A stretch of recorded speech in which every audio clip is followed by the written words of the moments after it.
Good morning. Please join me in standing for the Pledge of Allegiance. I pledge allegiance to the flag of the United States of America and to the republic for which it stands, one nation, indivisible, with liberty and justice for all. And here's Laura with the announcements. Good morning. Today's Thursday, May 2nd, and it's a white day. All international seniors need to remain after chapel for a brief meeting with Ms. Bissonnette to explain the I-20 transfer process. Attention seniors. All seniors need to be present for chapel tomorrow, Friday, May 3rd. Tomorrow is not a senior privilege day for no chapel. Barcelona trip meetings today. Student info session at 2:45 after school in Colby 302, and parent info session at 6 p.m. in the Colwell Center in the library basement. Please reach out to Mr. Cushman or Ms. Sandville if you cannot attend or with any questions. This is a reminder that Trivia Night will return to SJA from 6 to 8 p.m. in the library next Thursday.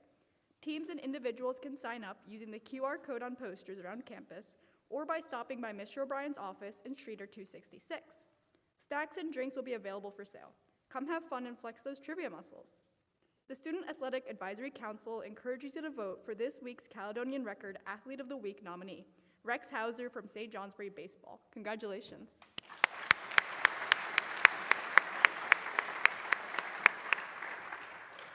And now, Mr. Camelio's joke of the week. What is made of leather and sounds like a sneeze? A shoe.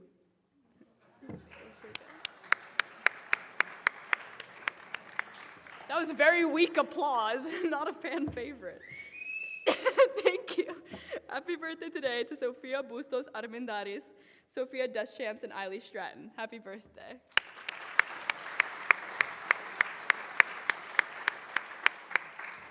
Today there's varsity and JV girls lacrosse at Burlington, 4 and 5:30. Please release the teams at 12:45. Varsity baseball at Rice, 4:30. Please dismiss the team at 12:45. Varsity softball at Missisquoi, 4:30. Please dismiss the team at 12:45. JV baseball versus Rice at 4:30. JV softball versus Missisquoi at 4:30. And track at Essex at 3:15. Please dismiss the team at 11:45. Thank you and have a nice Thursday.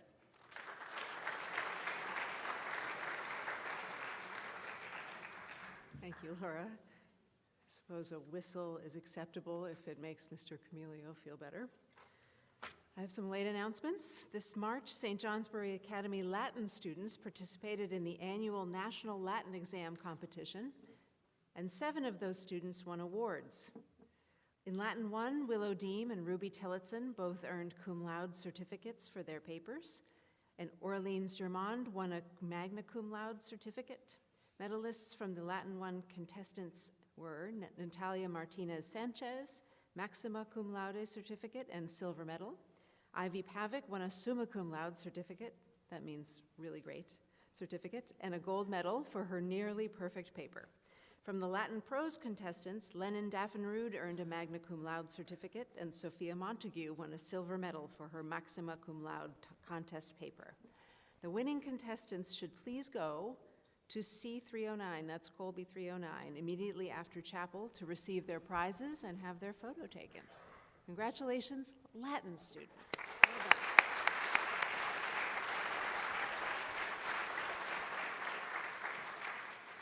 Girls lacrosse had a tough loss against Colchester on Tuesday night, losing 17-15 in the last 2 minutes. Meredith Rogers scored 5 goals, Devlin Murphy 4, and Bennett Krantz 3 goals. Good job fighting it out, girls lacrosse.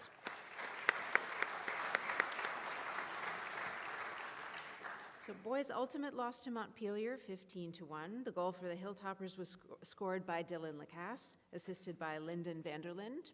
The JV team was also defeated by Montpelier 12-7. The boys varsity tennis team secured a fantastic victory against South Burlington with a score of 4-3. Andres Barrios Sobrino, the #1 player, led the charge with a strong win in both sets. Raphael Link at #2 showcased resilience with a thrilling tiebreaker victory. And the unified basketball team played their best game of the season on Tuesday. They traveled and played the defending state champions, Burlington High School, and won 36-33, ending their regular season campaign with a 4-3-1 record. Justin Langmaid, the Flash, led the rebounding effort and scored 12 points. Hannah Albright had 8 points and 3 steals. Aaron Soul-Cruz scored a bucket, and Matt Calcagney had a career-high 14 points. Good job, everybody.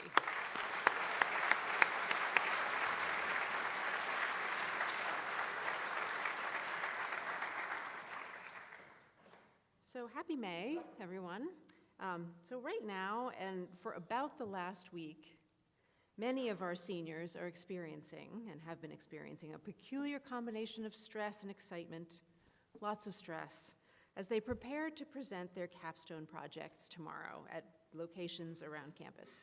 Seniors, all of the people who are working to make your presentations happen in a professional way, the many people who care for you here and care about your ideas and are invested in your success and your happiness and your strength, the many who want to see you find the strongest possible voice, not right now, but the strongest possible voice you can to present the work that you've done. All of those people, not to mention your families, are excited and stressed on your behalf and can't wait to watch you present and give you our smiles and nods from the crowd to give you a boost. I too am excited and stressed on behalf of all of us, because what you should know is one of the features of Capstone Day is that you're able to have the experience of being taken seriously as a scholar and an agent in the world. It's not that we haven't taken you seriously before. Every part of your school life is the result of someone or other believing that you are very important. But it's because you come to that moment with your own particular sense of seriousness, because what you're presenting, hopefully, matters to you. We've set up these venues in the same way that we would for any speaker visiting campus. This is the real thing. So I hope in the course of your time here you've found something that delights you or amazes you or frightens or disturbs or moves you in some way, and you've noticed that there's something missing or incomplete or possible about that thing. And you've realized that you have the capacity to intervene in a way that's unique to you and that genuinely contributes to human endeavor in a field, art, skill, or discipline. Even if what you've found is that you're capable of approaching such an intervention, I hope that is satisfying. We think you're capable of doing real things that make a genuine difference here at the Academy, in the community, and in the world. Our students have done this year after year. The projects that start here can be the seeds of life's work and can end up changing lives immediately. For instance, I know some of you are looking at issues of equity and access in schools and at what we teach and say to evaluate how we might improve. That could have an immediate impact at SJA. Those of you who've done research on issues to do with environmental stewardship, your findings could help us solve a crisis that could not matter more to the future in small ways. So some of you have built things that will have a direct impact on our local community, and we've encouraged you to think about that, to think about the effect that your work will have on the community, because that is how you become a full citizen, by contributing in this way. The hope is always, though, that on the way you'll find something that you love to do and that you think about.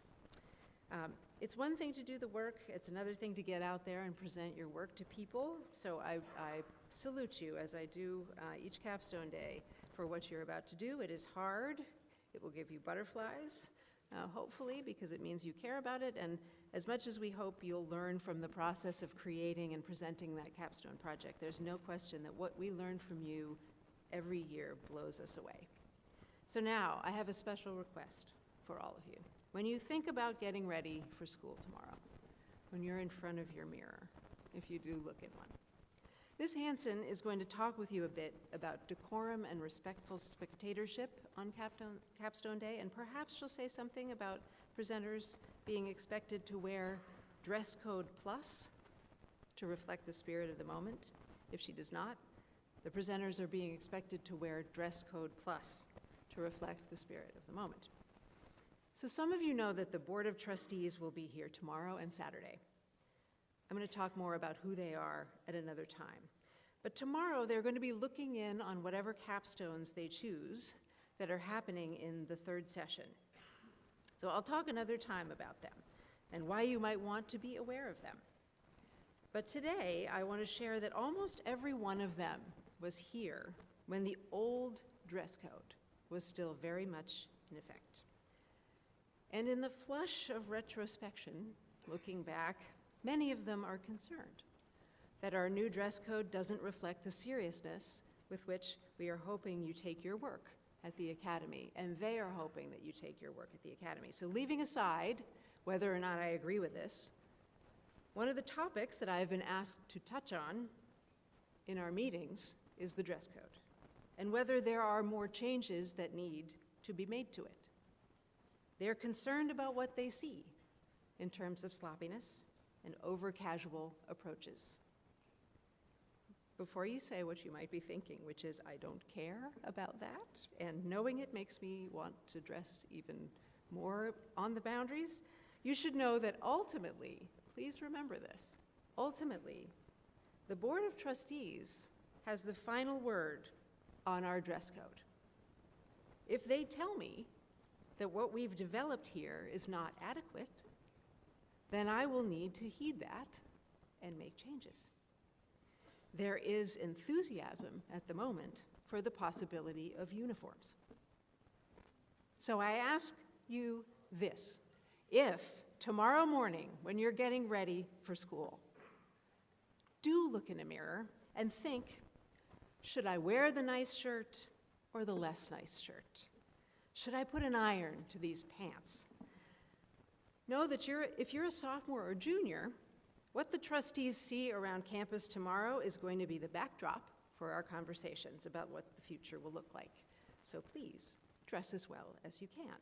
If you need some upgrades, please go visit Ms. Hanson, and you can do some shopping in the CSRC. And speaking of Ms. Hanson, I'd like to welcome her to talk a little bit more about the spectatorship and decorum for tomorrow's capstone projects. Ms. Hanson.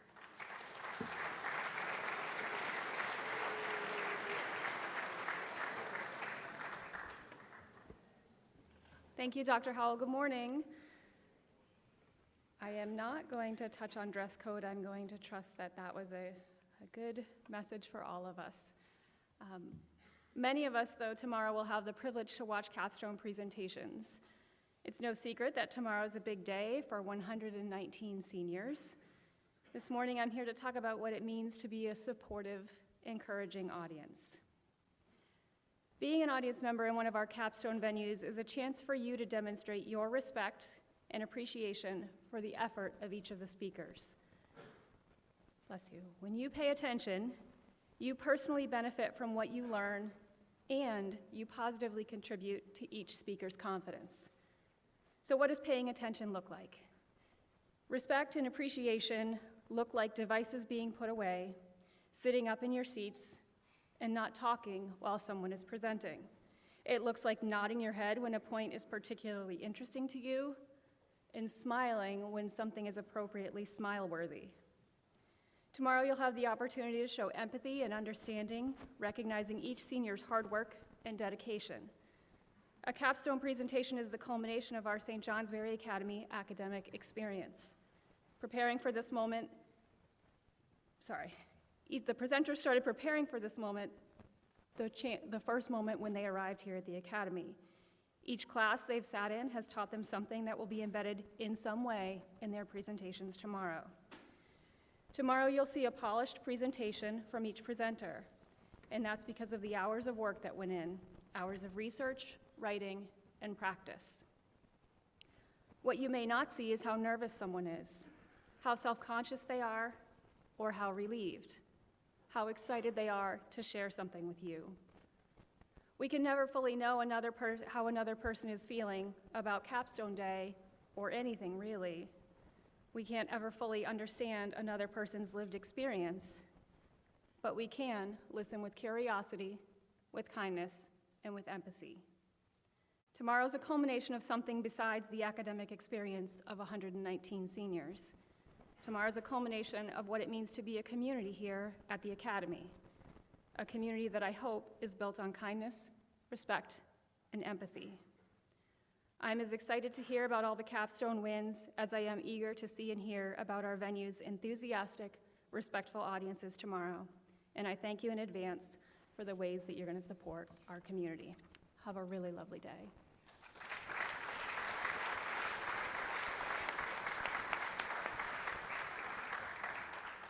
Thank you, Ms. Hanson, and I thank you all in advance for your outfits tomorrow. I look forward to seeing you. Have a great day, everybody. Faculty.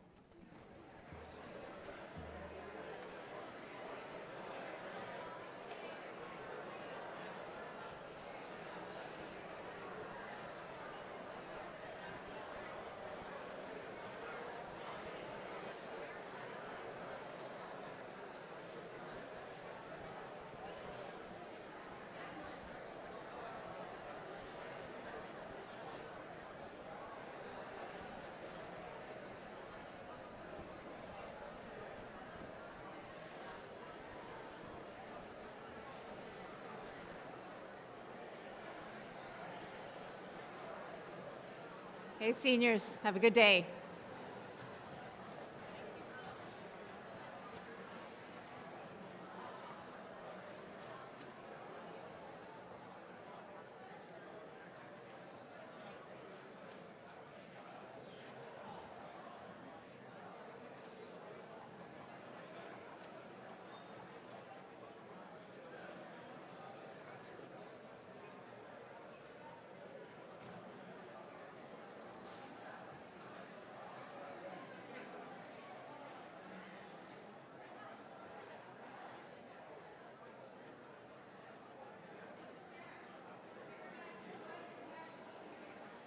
What's that? Sorry.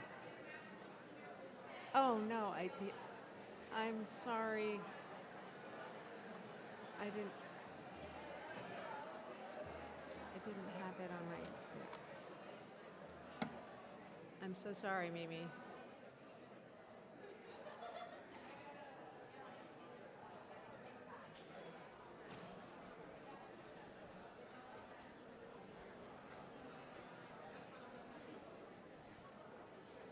All right, juniors, have a good day. I'm so sorry.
Okay, sophomores, have a good day.